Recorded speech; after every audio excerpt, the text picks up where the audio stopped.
طبعا الراجل ما بيقفش طول ما مفيش مكان موجود، زي ما قلنا يقف بس عشان ينزل الناس عايز تنزل، ولو مفيش مكان خلاص يقفل ويتكل على الله. على الرايق. الشاشه دي بتبين لك خط السير، بتبين لك كل محطه اللي جايه ايه، الحاجات دي كلها بتبين لك انت عايز تبدل فين، لو حضرتك تبدل في مكان وتركب محطه تانيه.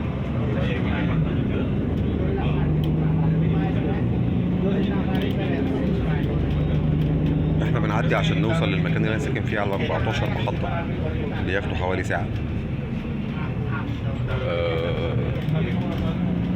في حته عديت عليها النهارده اسمها القناه، لقيت فيها فعلا قناه وبحر وبتاع وكده، كان شكله ظريف قوي.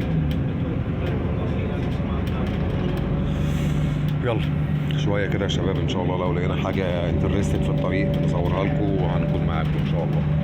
يومكم جميل.